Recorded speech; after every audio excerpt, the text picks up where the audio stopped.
Hey, welcome to Neversink Farm, and we're going to plant some paper pots. One question I get is, when is the best time to plant them, once they're in the tray?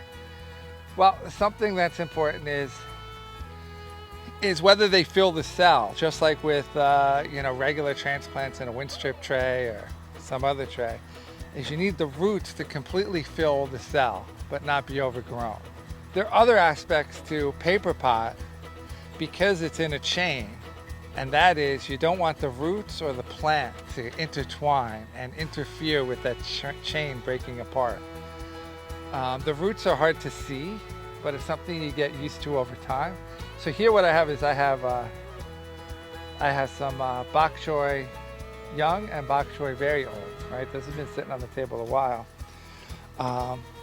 Right, so we can see, right, the cell is full. There's roots coming through to the bottom, right? But these are getting pretty old, right?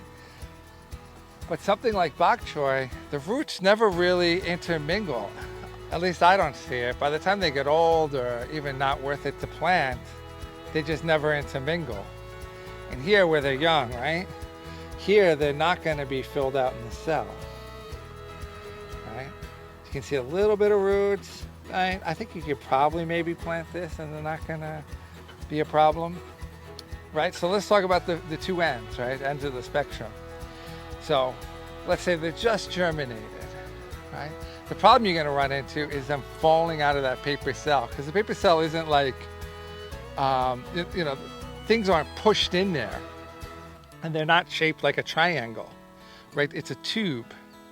So the plant can just fall right out as you're trying to transplant it. So that's the danger with it being too young. But as long as it stays in the cell, you're fine. Okay? And then the other end of the spectrum is they're just overgrown and the roots are connected. So all you need to do is just kind of pull out the first one, see if they're connected, right? Are these cells locked into the other cells? Is there a root mat underneath? Right? Let's look at these lettuce.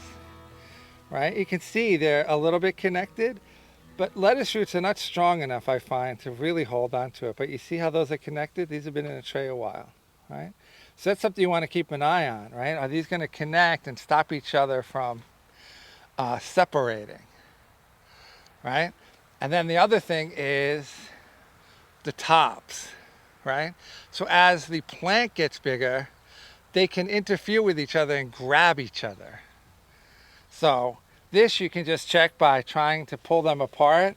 Too big, they'll all interfere with each other, and then they won't be able to separate.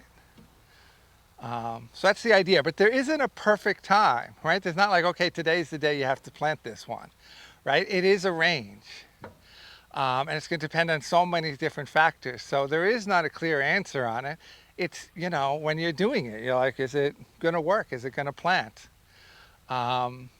And you're just going to figure it out over time by looking at a tray and knowing whether.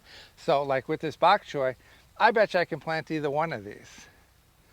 I'm going to test it now and we'll see, but I can plant either one of these, I bet, and they're both going to plant. And I bet you that bok choy will come back and this one will grow fine. So there is room. All right. Okay, so one thing I didn't mention, which I forgot about, is not only do they not come apart with the roots, but they'll temporarily hold it for a second.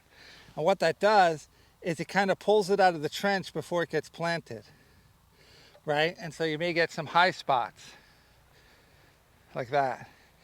So you can actually fix that with the zipper, and it'll be fine. Right, so it's holding it, but it's not actually ripping the paper. You can see they're held together a little bit, and that tension pulls it out of the trench. I'm going to bend down my fingers too. The fingers are just those metal things at the end of your plow.